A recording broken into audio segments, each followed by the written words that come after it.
I am Ellen Angevine, and this is the Black Shipmate experience, where we talk to African Americans in the Navy and get their experiences and how we can all relate and just having a community together. We have Ellen Taylor here today, that she is going to be our guest. How are you doing? I'm doing well. How are you? I'm good. Well, like we sit here and talk about our experiences in the Navy. So I just wanted to know, in your personal opinion, do you feel there's an issue of systematic racism in the Navy? Yeah, I do. They do a good job of hiding it, but yes, I do. I think so. Okay. And what type of systematic racism tendencies do you see firsthand? Just like microaggressions, or like little backhanded compliments, just little stuff like that. Right. Yeah. Okay. Being an African American woman, what types of discrimination and bias have you experienced being in the Navy, and how do you navigate those moments? I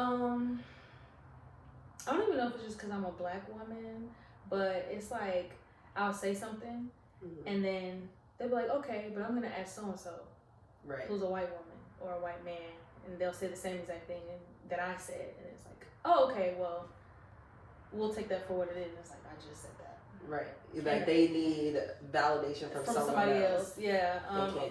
You can't just know what you're talking about, even though you're first class. How I navigate it, sometimes I brush it off. Sometimes I get petty. I know that's not good, but I'll just go back and forth because it's like, I know how to do my job. Right. You know what I mean? So, yeah. And a lot of times it's from officers who have barely been in the Navy 2 seconds. And I've been in the Navy longer than you, but you can't take what I say. I've been in the Navy almost 10 years, and it's like, oh, you still need to get validation from somebody else. Right. So, yeah. I got you. And, with those experiences, do you feel like it's important to have an African American mentor? Yeah, for sure. Like, because sometimes, like, somebody will say something to you, and you're like, am I tripping? Right. So it's important to have a black mentor to ask, like, hey, how would you deal with this? Or, hey, have you ever gone through this? Am I tripping?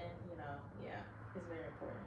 I would say my first mentor was a black senior chief that definitely kept me in line and definitely showed me how to maneuver in every experience that I had being on a ship, because it was a brand new thing. Yeah.